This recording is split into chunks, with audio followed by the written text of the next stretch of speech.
বাংলাদেশের সাবেক প্রধানমন্ত্রী শেখ হাসিনা ভারতের কোথায় থাকছেন এবং কি করছেন এ বিষয়ে কোনো তথ্য বা চিত্র এতদিন কোথাও ছিল না।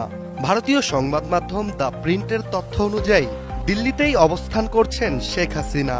তাকে দিল্লির লোধি গার্ডেনের লুটেন্স বাংলো জোনে সুরক্ষিত একটি বাড়িতে থাকতে দিয়েছে ভারত সরকার। তবুও শেখ হাসিনার অবস্থান নিয়ে জল্পনা কল্পনার কোনো শেষ নেই। এদিকে হঠাৎই সামাজিক যোগাযোগ মাধ্যমে একটি ভিডিও ভাইরাল হয়েছে, যেখানে ভিডিওটিতে লেখা ছিল ভারতে প্রথমবার প্রকাশ্যে বঙ্গবন্ধু কন্যা জননেত্রী শেখ হাসিনা। ভিডিওটি মুহূর্তেই সামাজিক যোগাযোগ মাধ্যমে আলোড়ন সৃষ্টি করে।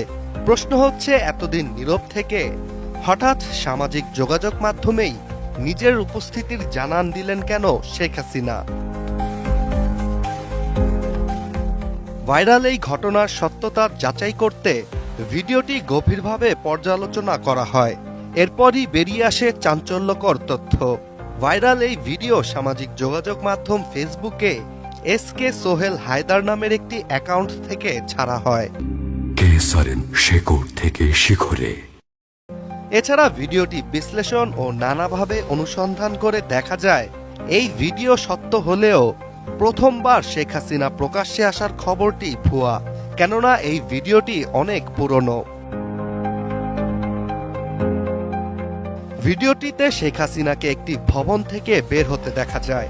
এ সময় সাবেক প্রধানমন্ত্রী শেখ হাসিনাকে কালো একটি শাড়ি পরিহিত ও তার আশেপাশে অনেক নিরাপত্তা কর্মীদের উপস্থিতি দেখা যায়। মূলত এই ভিডিওটি 2022 সালে যুক্তরাজ্যে ধারণ করা।